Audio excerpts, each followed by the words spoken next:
Good evening বন্ধুরা, আমার চ্যানেলে সকল বন্ধুদেরকে স্বাগত। অনেক অনেক ভালোবাসা দিয়ে আমি এখান থেকে ব্লগটি শুরু করলাম তোমাদেরকে সাথে নিয়ে। তা এখন বাজে ঘড়ির কাঁটায় ঠিক 5টা। তাই দেখো বন্ধুরা, আমার কিন্তু চা হয়ে গেছে। তাই চা সাথে দুটো বিস্কুট, আর আমি মুড়ি খাবো বলে একটু মুড়ি নিয়ে আমরা কিন্তু চাটা খেয়ে নিলাম। বড় ওইদিকে বেরিয়ে গেল দোকানে, আর কিছুটা বাসন পড়েছিল দুপুরের, সবটা মাজা হয়নি, সেগুলোকে আমি মেজে আর একেবারে চায়ের বাসনগুলো মেজে নিলাম। কেননা এখন তো আবার সন্ধে করতে হবে। এবার সময়ের কাজ সময়ে করে ফেললে কিন্তু খুবই সুবিধা হয় আমাদের। আর যদি আমরা ফেলে রাখি কাজগুলো, তাহলে কিন্তু আমাদেরই তো সমস্যা হয়, যেহেতু আমাদের কাজ সংসারে আমাদেরকেই করে নিতে হবে। তাই সবসময় চেষ্টা করি গুছিয়ে সময়ের কাজ সময়ে করে নেওয়ার জন্য। তাই দেখো বন্ধুরা, আমি কিন্তু ঘর দুয়ার ঝাড় দিয়ে জামাটা চেঞ্জ করে নিয়ে এখানে সন্ধে দিতে বসে গেছি। একটু গঙ্গা জল দরজায় দিয়ে দিলাম, দিয়ে আমি একটু ঘরে বাইরে সমস্ত জায়গায় ধূপকাঠিটা দেখিয়ে নেব। সব দিনই আর কি আমি ছোবড়া ধরাই না, কেননা এত নারকেলের ছোবড়া পাবো কোথায় বলো। ধূপকাঠিটা তো সবসময় থাকে ঘরে। তা দেখো, ঘরে বাইরে আমি ধূপকাঠি দিয়ে ধরি দেখিয়ে নিয়ে আমি আবার ঠাকুরের বাসনটা না মেজেই রাখি। কেন বলো তো, শীতের বেলা মানে বেলাটা সন্ধেবেলাতেই কিন্তু বেলাটা অনেকটাই বড় হয়, আর সকালবেলাটা যেহেতু অনেকটা সময় কম থাকে, সংসারে কাজ করে অনেক পারা যায় না। তার জন্য আমি ঠাকুরের বাসনটা প্রত্যেকটা দিন মেজে রাখি, আর 1 ঘটি জল আমি ঠাকুরের সামনে দিয়ে রাখি। তো দেখো বন্ধুরা, ওই সব কাজ ঠাকুরের সমস্ত কাজ করে ঠাকুর আমার তো গোপাল নেই, একটা ছোট্ট গণেশ আছে, তাকে শুইয়ে দিয়ে আমি আবার চলে এলাম রান্নাঘরে। যে মেয়ে তো এই তো দেখতে দেখতে দেখো মেয়েরও ছুটিও প্রায় শেষ হয়ে এলো, মেয়েও চলে যাবে। তা এই টিফিনটা আমি একদিন করে খেয়েছিলাম, ইউটিউবে ভিডিওতেই দেখে খেয়েছি, আমার কাছে খুব ভালো লেগেছিলো। তাই ভাবছিলাম যে মেয়ে আসলে করে খাওয়াবো। তা মেয়ে বলছে, মা হ্যাঁ ভিডিওতে দেখে না ওর খুব ভালো লেগেছিলো, তাই আজকে সেটা করে নিলাম। ধনে পাতার চাটনি করে আর টোস্ট করলাম। তো সত্যি খুব খেতে ভালো লেগেছে। তোমরাও কখনো একবার করে খেও, ভালো লাগবে আশা করি।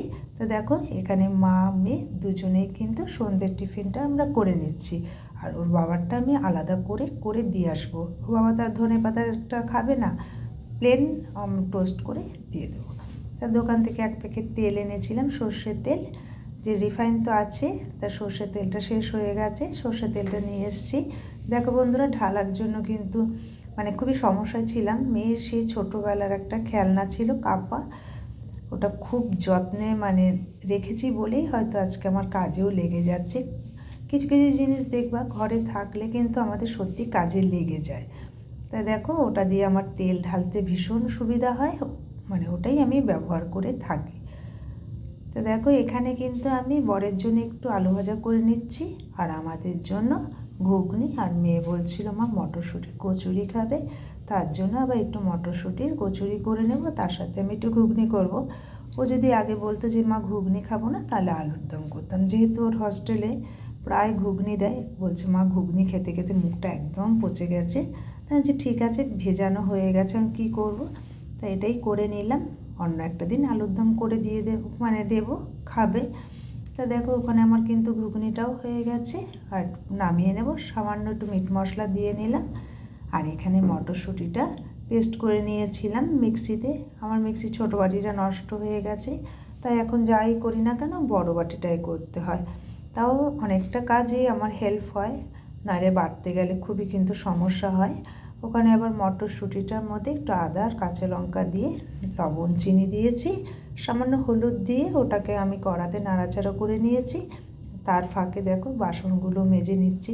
কেননা বলো তো, আমার রান্নাঘরে বেসিনটাও ছোট, জায়গাটাও অনেকটাই ছোট, তাই জমিয়ে রাখলে তো আমাকেই সমস্তটা করতে হবে।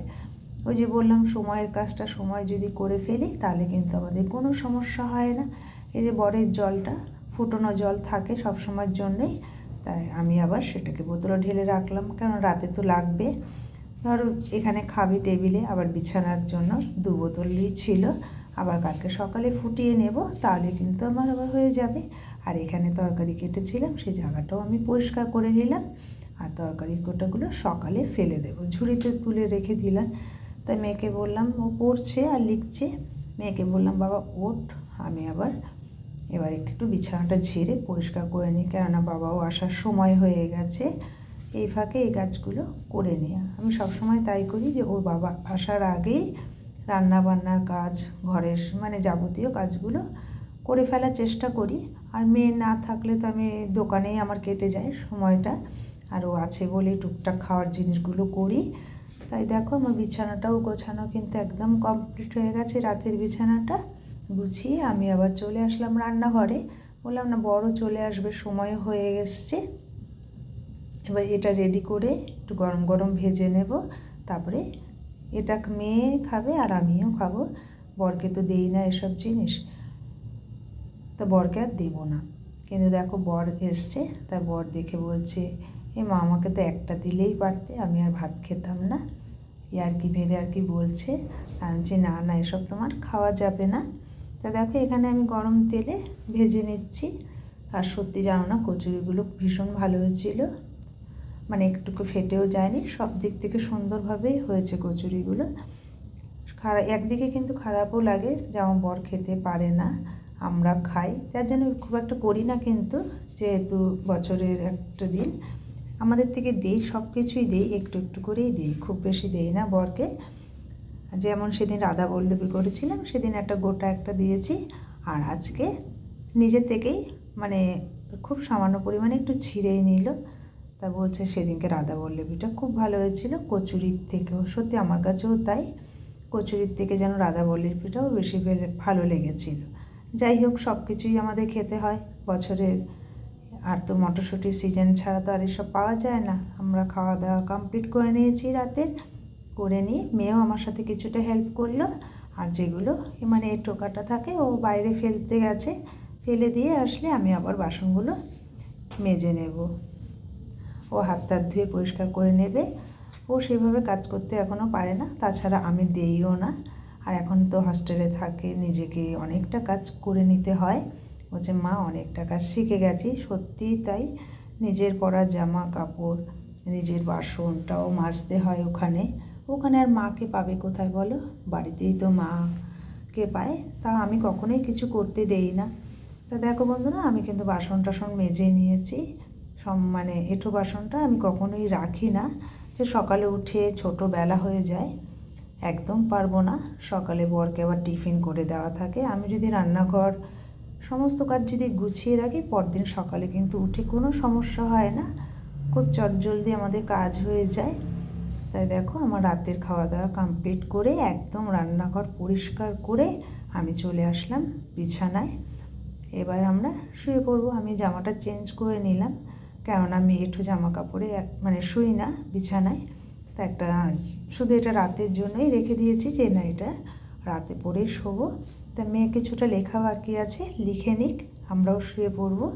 তো বন্ধুরা আজকে এখানেই রাখলাম। তোমাদের সাথে আমি প্রত্যেক দিন চেষ্টা করি আমার কাজ কর্ম সবটাই তুলে ধরার জন্য। তোমাদের কেমন লাগে আমাকে কমেন্ট করে জানিও, যে আমার কাজকর্ম দেখে, আমার কথাবার্তা শুনে তোমাদের যদি কোথাও একটু ভালো লেগে থাকে, চ্যানেলটি সাবস্ক্রাইব করে দিও, এটুকু আমি অনুরোধ করতে পারি তোমাদের বন্ধুরা। তা দেখো, তা আজকে এখানেই রেখে দিলাম। Tata, good night.